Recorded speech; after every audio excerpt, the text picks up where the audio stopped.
नैजिनै नं खख्लाबारि बिटिसि बियाबनिफ्राय उदां बिजाथि महरै हिरेन सरनियाया जिल्ला बेंगिरिनि आखायाव गावनि बिजाथि लाइखौ गथायबाय। खख्लाबारि बियाबनि जानो गोनां उफ्रा बिसायख'थिया थारैनो गोग्गोमैनो बादायलायनाय जानो थांगासिनो।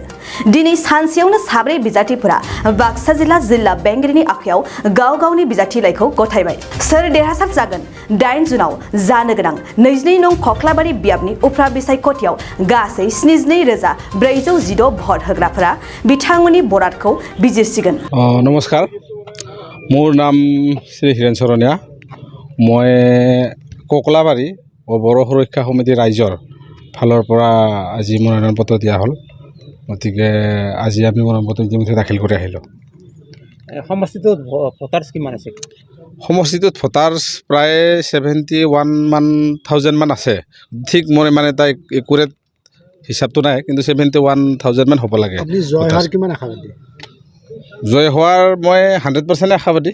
কি সকলে আপুনি জয় হ'ম বুলি ভাবিছে? আৰু সেই সমষ্টিৰ আমাৰ ভোটাৰবিলাকে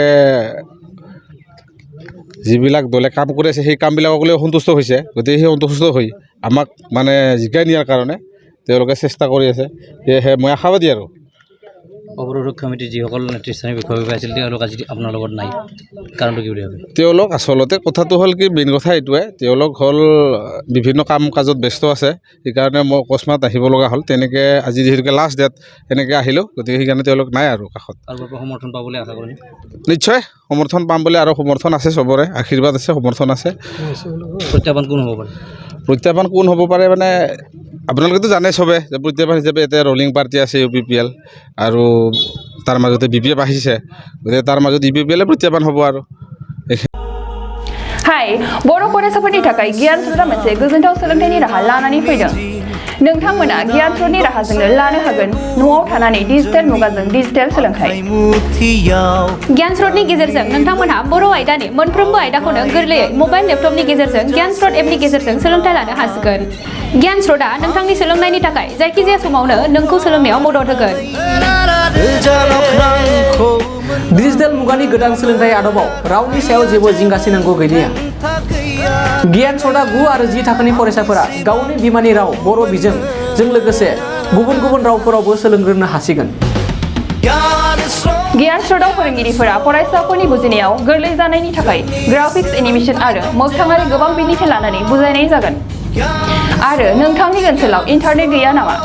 जानो हागौ नोंथांनि जायगायाव इन्टारनेटनि सुबिदाया मोजां नङा।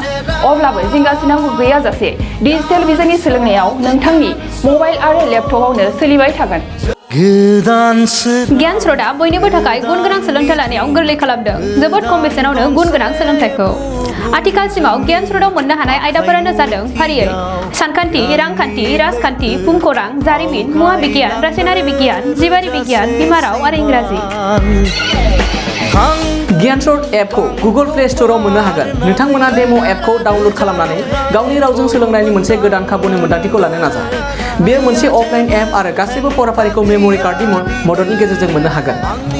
दानिया बे ई-लार्निं आदबाव मा थागोन बेखौ मिथिनो थाखाय नोंथांमोना www.gyanrots.in आव डेम' भिडिअफोरखौ डाउनल'ड खालामनानै नायदो।